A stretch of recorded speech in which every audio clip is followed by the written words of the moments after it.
fiel eu aqui, e acredite ou não, tem mais um filme de Resident Evil que saiu em 2023. Enquanto eu tava gravando todos esses vídeos, né, sobre os filmes do Resident Evil, eu não sabia desse filme. E daí eu descobri um pouco depois, e agora estamos falando agora de Resident Evil, A Ilha da Morte. Mas, antes de falarmos sobre o filme, eu peço para você dar um like, se inscrever, apertar ali no botão do sininho para ter mais notificações. Então é isso aí, vamos pra ilha, vamos lá.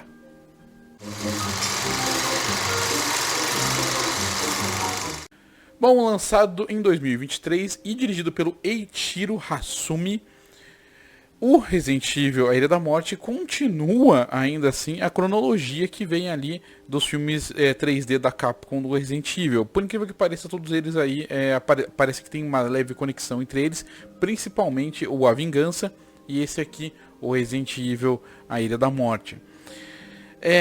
Além dessa introdução, vamos primeiro para a sinopse. Bom, eu vou ter que dar um mini spoiler para a sinopse fazer algum sentido, tá?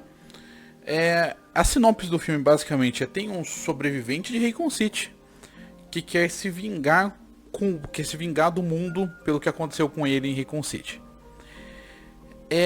Se isso, e agora fazendo uma avaliação dessa sinopse, desse enredo, se isso parece muito similar com Resident Evil A Vingança, é porque é exatamente a mesma história. E isso é um pouco deprimente. É claro que tem alguns contextos ali que são diferentes, mas ainda assim é o mesmo enredo de novo.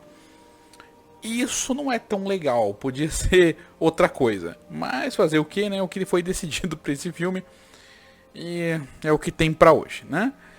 Pensando no roteiro que apresenta esse enredo, é um roteiro razoavelmente bem trabalhado. Assim como todos os outros roteiros de Resident Evil, dos filmes 3D da Capcom, ele exige que você tenha um conhecimento pelo menos básico de cada game da franquia, ou pelo menos de todos os games principais até o Resident Evil 6. Você tem que ter uma noção desses jogos para poder acompanhar o filme. Diferente, como eu sempre falo, né, em outros vídeos também eu tenho falado, ou pelo menos deixado entender, eu acredito que cada filme tem o seu contexto, e o contexto desse filme é esse. Não acho que o filme necessariamente precisa explicar isso para todos os públicos, etc. É realmente um enredo que exige que você tenha esse outro conhecimento. É um enredo criado para um público muito específico, né? Então eu avalio ele dentro desse contexto. E dentro desse contexto, esse roteiro traz duas coisas que são bem interessantes. Primeiro eu vou comentar sobre a coisa que eu acredito que seja mais interessante, e depois a outra que tem mais a ver com personagens. A coisa que tem mais interessante aqui, que também tem um pouco a ver com o personagem, é a volta da Jill Valentine, que está ausente dos Resident Evil há bastante tempo, pelo menos da linha principal de jogos, né, desde o Resident Evil 3, então no Resident Evil 4, 5, e claro, no 5 ela aparece, mas com outro contexto, e no 6 também ela está ausente. Esse filme é a primeira vez que é meio que tocado no assunto, apesar de não exatamente, do porquê que ela está ausente no Resident Evil 6. Aqui diz que ela estava fora da ativa, né? Que ela estava basicamente de férias de toda essa loucura de zumbis e de caçar as bioarmas e tudo mais, justamente porque estava se sentindo mal pelos eventos do Resident Evil 5, que eu não vou spoiler aqui, nesse momento, nesse contexto não faz sentido. Ela estava se sentindo mal por aquilo e por isso ela estava ausente. Isso explica bastante coisa. Outra coisa que é interessante aqui a respeito da Jill, e aí entra um pouco na arte do filme, né, na direção de arte dele, é o fato de escolherem para ela o modelo do Resident Evil 3 Remake. Eu acredito que seja uma escolha muito bem acertada. Eu acho que é um modelo de personagem muito legal para Jill Valentine, né?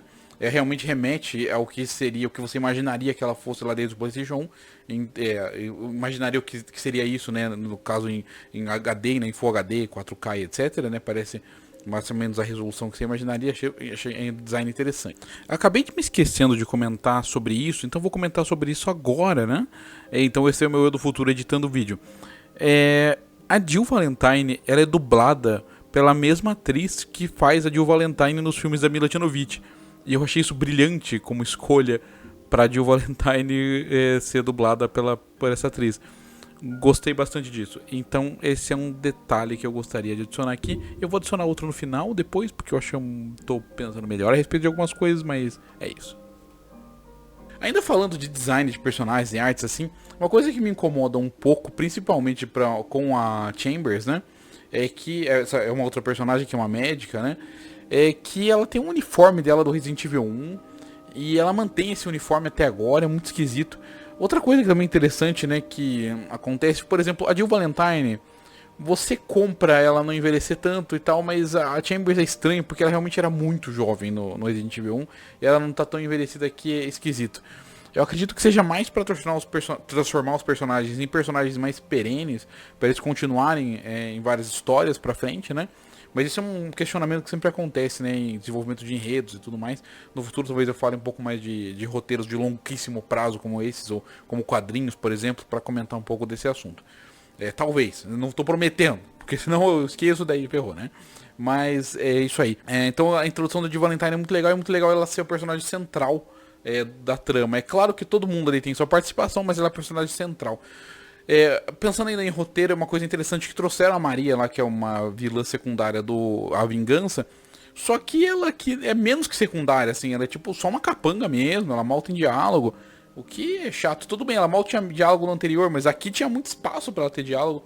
Não foi tão legal isso daí. Mas eu já entro em mais um assunto aí relacionado.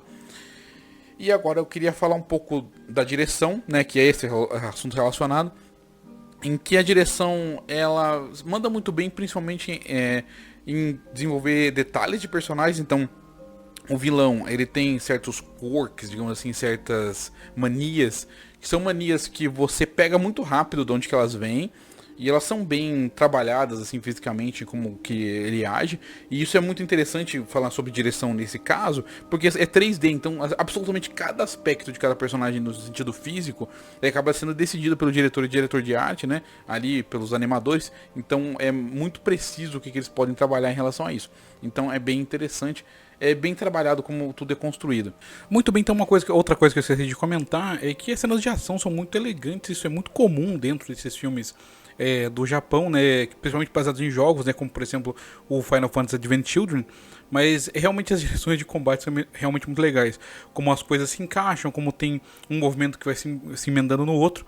É bem legal isso daí, é claro que é tudo muito coreografado, claro, obviamente, né, não é feito para ser realista, mas é muito legal, então fica esse comentário aí. Agora passando aí um pouco na mistura disso para personagens também, os personagens agora têm uma expressão facial muito melhor, melhorou bastante a animação comparada em A Vingança e os filmes anteriores.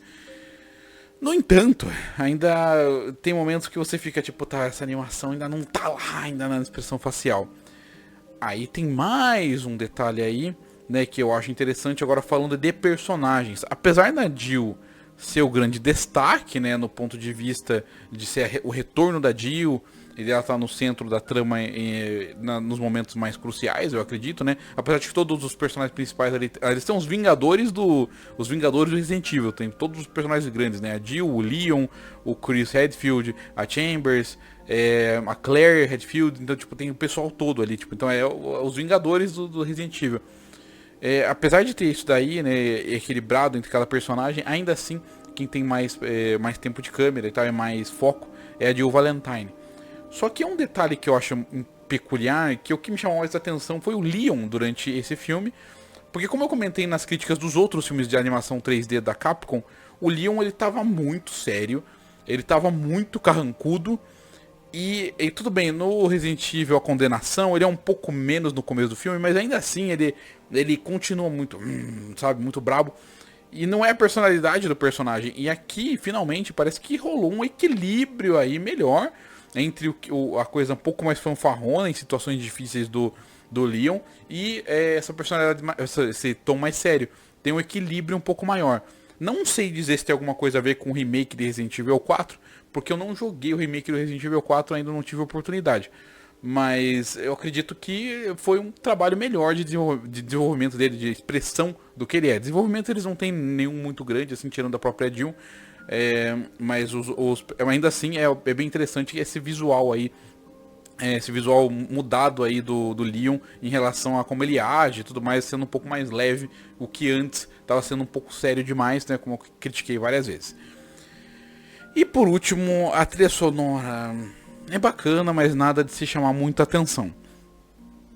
Dito tudo isso, pra mim, Resident Evil A Ilha da Morte, considerando os filmes 3D de Resident Evil, eu daria pra esse filme um 7 de 10, o que é uma nota bem alta, na verdade, mas esse 7 de 10, lembrando que estou falando isso no contexto específico.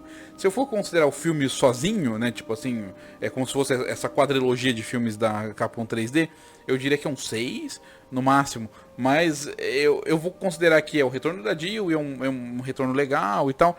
Mas é muito chato o fato de ser o mesmo enredo do Resident Evil A Vingança. Exatamente a mesma coisa. E com isso a gente encerra finalmente as críticas, as reviews, as análises de todos os filmes do Resident Evil. E com isso também eu devo comentar que, já que a última coisa que eu comento sempre é a trilha sonora, é bizarro como os filmes da Mila Jovovich têm uma trilha sonora completamente desproporcional à qualidade, que eu sempre falei durante as críticas de lá. Então isso é um alívio, embora ainda vai ter mais um conteúdo, dois conteúdos de Resident Evil assim que for possível, que são Resident Evil Escuro Absoluto, que é uma série animada de Resident Evil, e Resident Evil, eu não lembro agora o nome da série, mas é a série da Netflix, eu não lembro se tem um subtítulo pra série, mas eu também vou fazer review daquilo quando eu tiver um tempo aí. Mas os filmes se encerraram, por enquanto, né, algum dia vai lançar mais, mas é isso aí. Então eu peço pra você, caso tenha gostado do vídeo, né, sempre assim como eu falei no começo, para dar um like, se inscrever, apertar no botão de sininho para ter mais notificações. Mas agora também eu peço pra você comentar o que você acha aí de Resident Evil A Ilha da Morte. E para acrescentar ainda um pouquinho mais, né, aqui na descrição eu tenho vários links, como o link para o canal de games, né, e também o link para o financiamento coletivo, que se você puder ajudar tanto o financiamento coletivo dos games quanto esse aqui do Isocromia, eu agradeceria muito, porque as coisas realmente estão muito, muito difíceis, mas só se inscrever, só dar um like já ajuda pra caramba. Então é isso aí, valeu e até mais!